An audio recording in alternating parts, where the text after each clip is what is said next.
नमस्कार। आज आमे एक एमिति कहिबाकु गले ओडिया साहित्यर एक अति गुरुत्वपूर्ण कृति उपरे गभीर भाबरे आलोचना करिबाकु जाउछे। आम पाखरे जो विश्लेषण रहिछि सेटा हेउछि फकीरमोहन सेनापतिंकर कालजयी उपन्यास 6 माण 8 गुंठ उपरे। हाँ, 1897 मसीहार ए रचना ओडिया साहित्य पाई तो एक माइलखुंट कहिले चले। एकदम। तेबे आजी हमर उद्देश्य हेला एई विश्लेषण को आधार करी बुझिबा जे कौन पाई ए बहिटी एते महान, एहार मूल कथा कौन, आउ आजी माने एते वर्ष परे भी एहार प्रासंगिकता केते। तेबे चलंतु आरंभ करिबा। प्रथमे एहार नारु ही आरंभ करिबा। 6 माण 8 गुंठ। एटा खाली गोटे माप ना एहा पछरे आउ किछि गभीर कथा अछि? निश्चय निश्चय अछि। देखंतु आक्षरिक भावे तो एहा एक निर्दिष्ट परिमाणर जमी को बुझाउछि, 6 एकर आउ 32 डेसिमिल। किंतु एही विश्लेषण रे जेमिति कुहा जाइछि एहा केवल सेतिकी नुहे, एहाठु बहुत अधिक। अच्छा। हाँ, एहा हेउछि सेही पूरा कहानीर कहबा गले केंद्रबिंदु, गोटे शक्तिशाली प्रतीक। से समयर लोकंक मनरे जो जमी पाई जो प्रबल लोभ थिला, जो आसक्ति थिला, आउ सेथिपाई जो सामाजिक संघर्ष चलीथिला, शोषण हेउथिला, ए सबुर एक प्रतिफलन हेउछि ही नाटी। वाह, माने नाटी निजे ही पूरा कहानीर एक सारांश भली किछि मात्रारे सेया। आउ गोटे बड़ कथा जहा ए विश्लेषण रे सामना को आसुछि सेटा हेला जे एहा को ओडिया साहित्यर प्रथम सामाजिक वास्तववादी कहानी कुहा जाए। ए सामाजिक वास्तववाद कथादाकु टिके बुझेइबे कि से समय पाई एहा केते नुआ थिला। एइठी फकीर मनंकर जो दूरदृष्टि ताहा देखिबाकु मिले। वास्तव रे सेतेबेले ओडिया साहित्य रे कोन चलीथला, बेसी भाग तो काल्पनिक कथा, नहले राजाराणीक कहानी, पुराण आधारित किंबा रोमांटिक गप। हाँ, सेई परंपरा ही चलीथिला। किंतु फकीरमोहन आउ एही विश्लेषण सेया ही कहुची, से एई धारा भांगिले, संपूर्ण अलगा बाटटिए बाछिले, से सीधा पशिले गाँ भितरकू, साधारण मनीषर जीवनकू, तार सुख दुख, तार संघर्ष, समाजर जो कठोर वास्तवता, ताकू आनी साहित्यर मझिरे रखिदेले। सामाजिक वास्तववाद माने सेया, समाजरे कौन चालिछि, केमिति अन्याय हेउछि, खास करी सेतेबेलेर जमीदार माने, शक्तिशाली लोक माने केमिति गरीब चाषींकू, तंत्रींकू शोषण करुथिले, जहाकू जमीदारी शोषण कुहा जाउथिला। एकदम। ताहा सांगकू दारिद्र्यर कराळ रूप, लोकंक भितरे केते जे अंधविश्वास, कुसंस्कार थिला, चतुर लोकंकर छलना, प्रतारणा, आउ सबुबेले जो धनी गरीब भितरे टणाअटଣା लागि रही थाए, ए सबुको बिना कोनोसी लुचा छोपारे सीधा सळक पाठक आगरे थुईदेले से। वाह, माने कोनोसी आदर्शवादर मुखा न पिंधाई सत कथाटा कहिबा। हाँ, आउ से जुग पाई एहा निश्चय एक साहसिक पदक्षेप थिला, बहुत नुआ कथा थिला। तेबे साहित्य जेमिति समाज को आयना देखाइला, आउ विश्लेषण रे जो कहानीर मूल सूत्र दिया जाइछि सेटा भी एई वास्तववाद को स्पष्ट करूछि।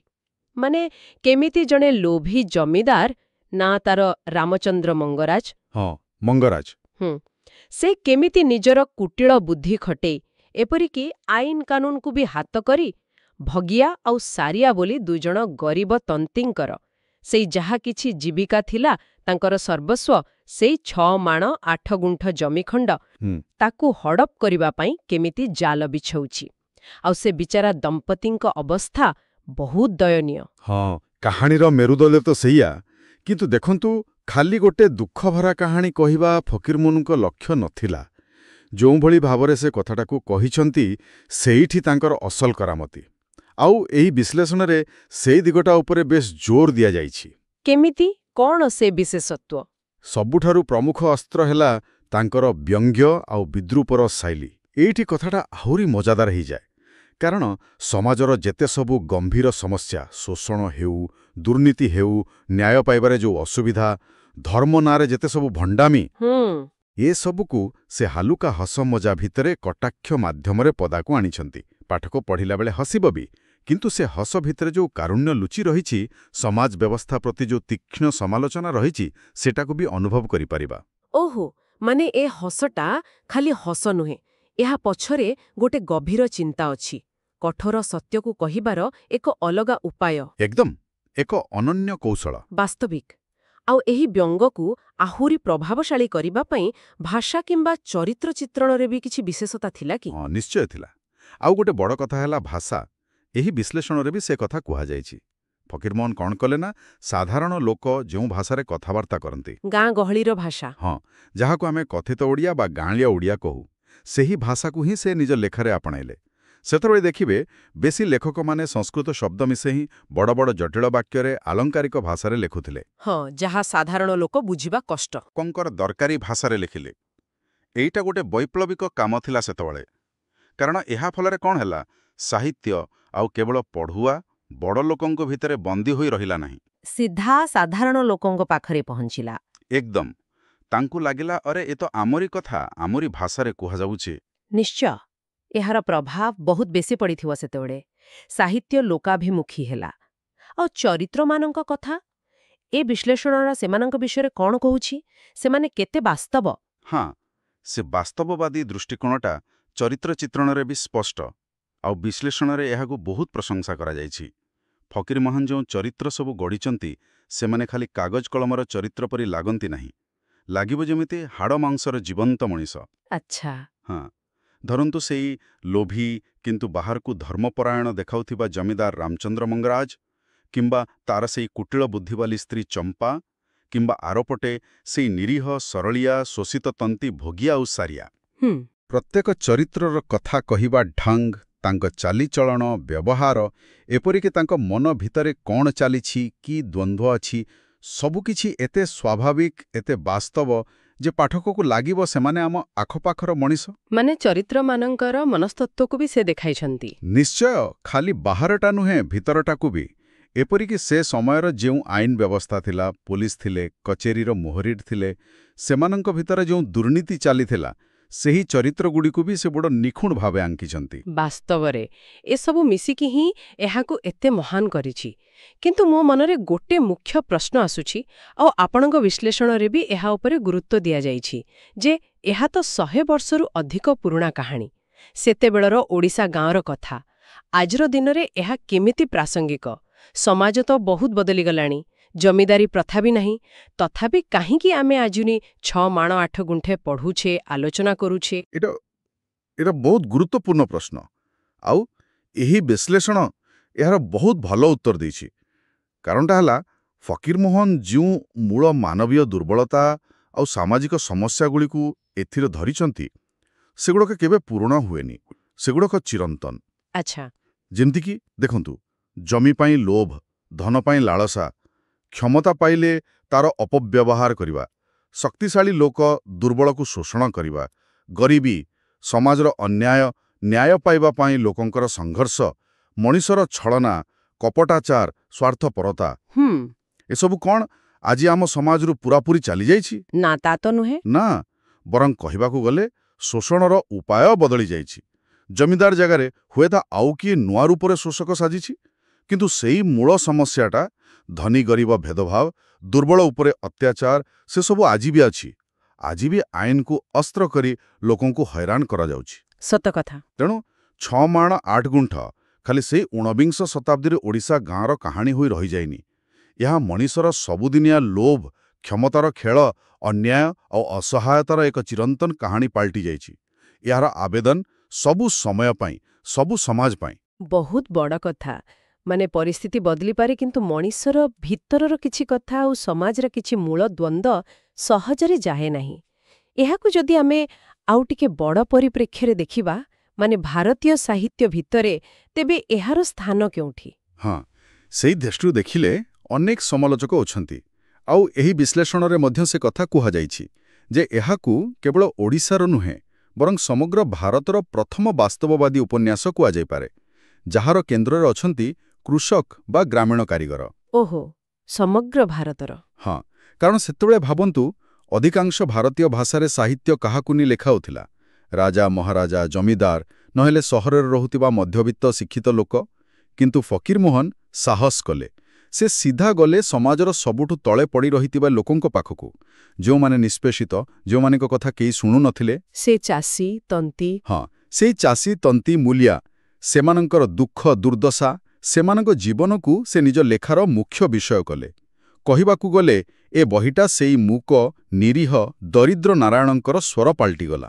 ବାଃ! ଆଉ ଏହା ସହିତ ଆଉ ଗୋଟେ ଗୁରୁତ୍ୱପୂର୍ଣ୍ଣ କଥା ହେଲା, ଏହି ଉପନ୍ୟାସଟି ସେହି ସମୟର ମାନେ ଊନବିଂଶ ଶତାବ୍ଦୀର ଶେଷ ବେଳର ଓଡ଼ିଶାର ସମାଜ, ଅର୍ଥନୀତି, ସଂସ୍କୃତିର ଏକ ନିଚ୍ଛକ ଚିତ୍ର ଦିଏ। ଗାଁରେ ଲୋକେ କେମିତି ରହୁଥିଲେ, ତାଙ୍କର ବିଶ୍ୱାସ କ'ଣ ଥିଲା, ଚାଲିଚଳଣି, ଶାସନ ବ୍ୟବସ୍ଥା କେମିତି ଥିଲା, ଏ ସବୁର ଏକ ଝଲକ ଏଥିରେ ପାଇବେ। ମାନେ ଏହାର ଐତିହାସିକ ଗୁରୁତ୍ୱ ବି ଅଛି। ଅଛି, ନିଶ୍ଚୟ ଅଛି। ସାହିତ୍ୟିକ ମୂଲ୍ୟ ସାଙ୍ଗକୁ ଏହାର ଐତିହାସିକ ଆଉ ସମାଜତତ୍ତ୍ୱିକ ଗୁରୁତ୍ୱ ବି କମ୍ ନୁହେଁ। ସତରେ, ଏହା ଖାଲି ଗୋଟେ ଗପ ବହି ନୁହେଁ, ଏହା ଗୋଟେ ସମୟର, ଗୋଟେ ସମାଜର ଦସ୍ତାବେଜ। ଫକୀରମୋହନଙ୍କ ଲେଖନୀରେ କେତେ ଶକ୍ତି ଥିଲା। ସେ ସମାଲୋଚନା କରିବାରେ ବି ପଛଉ ନଥିଲେ। ନା, ବିଲକୁଲ ନୁହେଁ। ଆଉ ସେଇଠି ତାଙ୍କର ବ୍ୟଙ୍ଗ୍ୟ ଆଉ ବିଦ୍ରୂପ କାମ କରୁଥିଲା। ସେ କେବଳ ସମସ୍ୟା ଦେଖେଇ ଦେଇ ଚୁପ୍ ହୋଇଯାଉନଥିଲେ। ତାଙ୍କର ସେଇ ହସ ଆଉ କଟାକ୍ଷ ଭିତରେ ହିଁ ଥିଲା ସମାଲୋଚନା। ଆଉ ସେଇଟା କୌଣସି ଜଣେ ବ୍ୟକ୍ତି ବିରୁଦ୍ଧରେ ନଥିଲା। ସେଇଟା ଥିଲା ପୁରା ସାମାଜିକ ବ୍ୟବସ୍ଥା ଭିତରେ ଯେଉଁ ଦୋଷ ଦୁର୍ବଳତା ଥିଲା, ଯେଉଁ ଭଣ୍ଡାମି ଥିଲା, ଯେଉଁ ଅନ୍ୟାୟ ଥିଲା, ତା ବିରୁଦ୍ଧରେ ଏକ ଶାଣିତ ଆକ୍ରମଣ। କଠୋର ସତକଥାକୁ ବି ସେ ଏମିତି ସରଳ ଭାବରେ କହିଲେ ଆଉ ଏମିତି ଶୈଳୀରେ ଗୁନ୍ଥିଲେ ଯେ ସେଇଟା ପାଠକକୁ ସିଧା କଷ୍ଟ ଦେବା ବଦଳରେ ତାକୁ ଭାବିବାକୁ ବାଧ୍ୟ କରୁଥିଲା, ନିଜକୁ ଦେଖିବାକୁ, ସମାଜକୁ ଦେଖିବାକୁ ବାଧ୍ୟ କରୁଥିଲା। ଏଇ ଯୋଉ ବିଶ୍ଳେଷଣରେ କୁହାଯାଇଛି, ହାସ୍ୟରସର କାରୁଣ୍ୟର ଅପୂର୍ବ ମିଶ୍ରଣ। ଏକଦମ ସଠିକ୍। ସେଇ ଦୁଃଖଦାୟକ କଥାକୁ ବି କଳାତ୍ମକ ଭାବରେ କହିବାର ଯେଉଁ କ୍ଷମତା, ସେଇଟା ହିଁ ଫକୀରମୋହନଙ୍କୁ ଏତେ ବଡ଼ କରିଛି। ବାସ୍ତବିକ ଏଇ ବିଶ୍ଳେଷଣଟି ଆମକୁ 6 ମାଣ 8 ଗୁଣ୍ଠର ବହୁତ ଗଭୀର କଥା ସବୁ ଜଣାଇଲା। ତେବେ ଏତେ ସବୁ ଆଲୋଚନା ପରେ ଯଦି ଆମେ ଏହାର ଗୋଟେ ସାର କଥା ବାହାର କରିବା, ତେବେ ଏହି ବିଶ୍ଳେଷଣରୁ ମୁଖ୍ୟତଃ ଆମେ କ'ଣ ଶିଖିଲେ?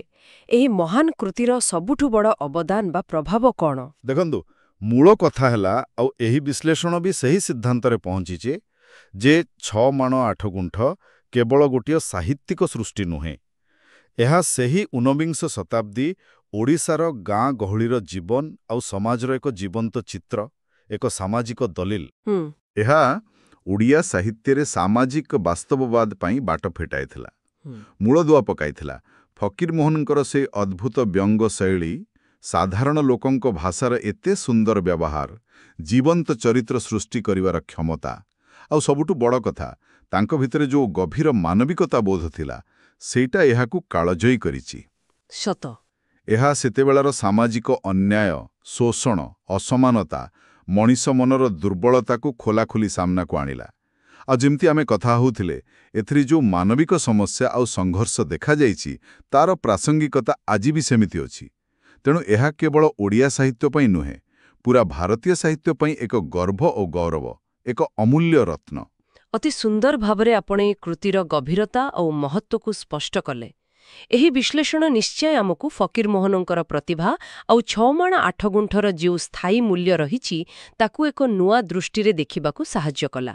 ମୁଁ ଆଶା କରୁଛି ଶ୍ରୋତାମାନେ ମଧ୍ୟ ଏହି ମୂଳ ବହିଟି ପଢ଼ିବାକୁ ଆହୁରି ଆଗ୍ରହୀ ହେବେ। ଆଉ ଶେଷରେ ଏ ବିଶ୍ଳେଷଣ ଆମ ପାଇଁ ଆଉ ଗୋଟେ ଚିନ୍ତା ବି ଛାଡ଼ି ଦେଇଯାଉଛି। କ'ଣ ସେଟା? ଫକୀରମୋହନ ତ 100 ବର୍ଷରୁ ଅଧିକ ସମୟ ତଳେ ଜମି କ୍ଷମତା ଆଉ ଅସହାୟତା ଭିତରେ ଯେଉଁ ସମ୍ପର୍କଟା ଦେଖାଇଥିଲେ, ଆଜିର ଦୁନିଆରେ ଏ ଯେଉଁ ଡିଜିଟାଲ ଯୁଗ ଚାଲିଛି, ଆମ ଅର୍ଥନୀତି, ସମାଜ ଏତେ ବଦଳୁଛି, ଏହି ସମୟରେ ସେଇ ସମୀକରଣଟା କେଉଁ ନୂଆ ରୂପ ନେଇଛି? ଗଭୀର ପ୍ରଶ୍ନ। ହଁ, କ'ଣ ଶୋଷଣର ଉପାୟ ବଦଳି ଦେଇଛି କି? କ୍ଷମତାର କେନ୍ଦ୍ର କିମ୍ବା ତାର ଚେହେରା ବଦଳିଛି କି? ଆଉ ଆଜିର ଦୁନିଆରେ ଅସହାୟତାର ମାନେ କ'ଣ, ତାର ରୂପ କ'ଣ? ଏସବୁ କଥା ନିଶ୍ଚୟ ଆମ ସମସ୍ତଙ୍କୁ ଭାବିବା ଦରକାର। ଏକଦମ ସଠିକ୍ କହିଲେ। ଏହି ଗୁରୁତ୍ୱପୂର୍ଣ୍ଣ ଚିନ୍ତା ସହିତ ଆଜିର ଏହି ଆଲୋଚନାକୁ ଆମେ ଏଇଠି ଶେଷ